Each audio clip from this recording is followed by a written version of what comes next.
থাকছেন খাচ্ছেন, মাদ্রাসা পড়াচ্ছেন, সবার নিয়ম থাকে। দেখুন, এক তো ঠিক যে টিএমসি বাংলাদেশে নিয়ে এসে এখানে রাখার ব্যবস্থা, থাকা খাওয়ার ব্যবস্থা করে দিচ্ছে। এর আগেও একাধিক মাদ্রাসার শিক্ষকরা যারা সিমির সঙ্গে যুক্ত, আল কায়দার সঙ্গে যুক্ত, এরকম ধরা পড়েছিল। আর এসে মাদ্রাসাতে প্রথম শেল্টার নেয়, ওরা টিচার হয়ে যায়, সেই পরিচয় থাকে, আবার ইমাম হয়ে যায়, আবার টিএমসি তাদের ইমাম ভাতাও দেয়। তো বাংলাদেশিরা এসে এখানে ইমাম ভাতা, তারপরে এই বিধবা ভাতা থেকে আরম্ভ করে লক্ষ্মী ভান্ডার এবং লোন ইত্যাদি সব সুবিধা নিয়ে নিচ্ছে। এখানকার বাংলার সাধারণ মানুষ যারা, তারা বঞ্চিত হচ্ছে, তারা আবার ওবিসি সার্টিফিকেটও পেয়ে যাচ্ছে, সরকারি চাকরিও পেয়ে যাবে।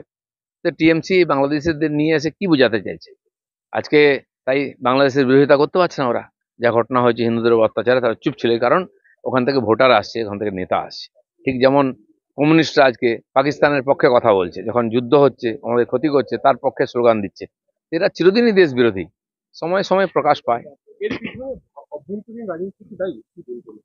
নিশ্চয়ই রাজনীতি চাই। এই যে ইকো পার্কের পেছনে সব বস্তি বসে গেছে, যেখানে যেখানে সরকারি জায়গায় বস্তি তৈরি যাচ্ছে রাতারাতি। আর কারা করতে আসছে? সবই মুসলিম, এবং তার ভোটার কার্ডও পেয়ে যাচ্ছে, এরা ভোটে জেতাচ্ছে। রাজনীতি আছে সবকিছু। রাষ্ট্রপুঞ্জের নিরাপত্তা পরিষদের সদস্যদের গুলিতে ভারতের সংসদীয় দল বক্তৃতা করতে যাচ্ছে, তৃণমূল কেন নেই, কি বলবেন? তৃণমূল বাংলাদেশের বিরুদ্ধেও বলবে না, পাকিস্তানের বিরুদ্ধে বলবে না। মুসলিম ভোটের জন্য, যেহেতু পাকিস্তানের সঙ্গে লড়াই হচ্ছে, তো অ্যান্টি মুসলিম হয়ে যাবে, তাই তারা যাবে না। এদের কাছে দেশ নয়, এদেরকে আমাদের সমাজ নয়, এদেরকে রাজনীতি বড়। সেজন্য এদেরকে চিনে রাখুন এই সময়।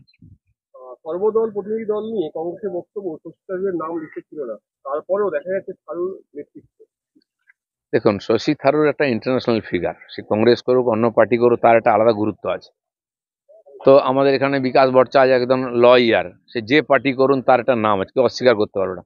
তো শশী থারুরের যে বিভিন্ন দেশের সঙ্গে কানেকশন আছে, বহু নেতার সঙ্গে ওর ব্যক্তিগত সম্পর্ক আছে। পার্টি আমাদের দেশ কেন সেটা কাজে লাগাবে না এরকম একটা লোককে? তো সেই জন্য সে কংগ্রেস করে বলে কাল অন্য পার্টি করতে পারে। কিন্তু তার যে যোগ্যতা, তার যে কানেকশন, সেটা যে ইন্টারন্যাশনাল পলিটিক্স, ডিপ্লোমেসি, তাতে নিশ্চয়ই আমাদের কাজ হবে, সেই ভেবেই আমাদের সরকার আর তাকে নিয়েছে, এবং নেওয়া উচিত। এরকম আরো লোকদের কাজে লাগানো উচিত।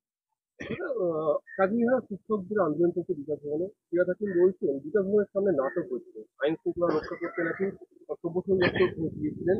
এবার কি কাউন্সিলররা আইন শৃঙ্খলা রক্ষা করবে? দেখুন, যখন মমতা ব্যানার্জি এসব করতেন, ঘেরাও ভাঙাভাঙি, তখন উনি নাটক করতেন? পশ্চিমবাংলার রাজনীতি এটা, এখানে প্রতিবাদের সিস্টেমটা এটাই। যে পার্টি, কমিউনিস্ট থেকে আরম্ভ করে আজ পর্যন্ত সবাই রাস্তায় বসে আন্দোলন করে নিজের দাবি তুলে ধরে। আজ যে ভালো ভালো ছাত্ররা শিক্ষক হয়েছেন, তারা ভালো ভালো পড়াতেন স্কুলে, সেই সুযোগ না দিয়ে তাদেরকে রাস্তায় বসতে বাধ্য করা হয়েছে। তার জন্য ওনারা দায়ী নয়, রবি হাকিম এবং ওনাদের পার্টি দায়ী। তাদের চাকরি যদি চুরি না হয়ে যেত, তাদের যদি এরকম অন্ধকার ভবিষ্যৎ নিয়ে এগোতে হতো, তাহলে তাদেরকে আর বসতে হতো না। তারা আজকে স্কুলে বসে বাচ্চাদের পড়াতেন।